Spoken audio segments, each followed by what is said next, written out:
Sa wakas ay hinarap ni Mark Alcala ang tumataas na pagsisiyasat ng publiko sa pamamagitan ng pagguhit ng isang matatag na linya sa paligid ng kanyang pribadong koneksyon kay Catherine Bernardo.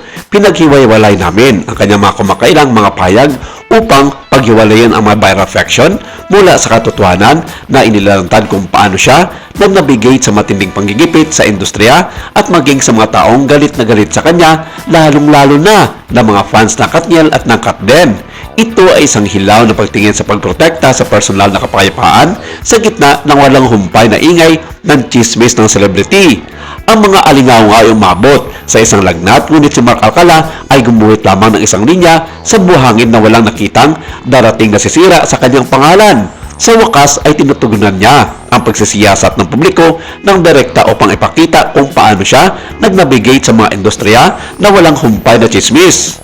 Ito ang sandali na pinili niya ang personal na kapayapaan kaysa sa inaasahan ng mga celebrity. Sa likod ng bawat viral headline ay isang tunay na taong nagsisikap na pigilan ang kanilang pribadong buhay na gumuho sa ilalim ng matinding pagsisiyasat ng publiko. Sa wakas ay naabot na ni Mark Alcala ang kanyang limitasyon na inilalantad ang tunay na halaga ng katanyagan habang nakikipaglaban upang protektahan ang kanyang relasyon kay Catherine Bernardo. Saksihan ang hilaw na katotohanan ng pagbabantay sa pag-iibig sa Hollywood Backstar Magic Edition dahil hindi lang nagsisinungaling sa kamera tungkol sa kaswitan nila sa kanilang date dito at sa labas ng bansa. At kung matatandaan, ang dalawa ay nakita sa Suvarnabhumi Airport sa Bangkok, Thailand na may mga larawan na kumakalat sa social media noong March 31. Sinabi sa mga ulat na ang dalawa ay nasa Thailand na nang halos isang linggo na bumisita sa parehong Chiang Mai at Bangkok bago tumuloy sa kanilang susunod na destinasyon. Iniulat na sambutan nga sila para sa isang camping trip.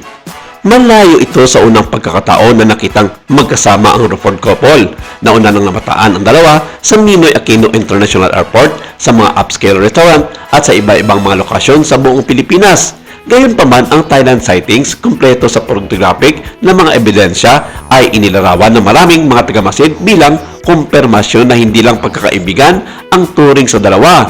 At recently lamang, cited naman ang dalawa sa isang kilalang restaurant sa BGC. At dito, tila wala ng puwang para kontrahin ang hakaka tungkol sa kanila na hindi na lamang magkakaibigan kundi isang tunay na magkarelasyon sa tunay na buhay.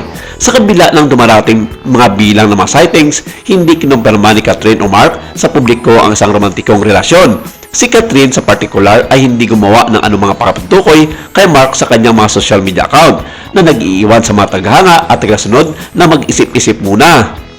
Naghalo-halo ang mga reaksyon online habang ang ilan namang mga tagahanga ay nagpahayag ng pananabik sa pagpapari sa dalawa.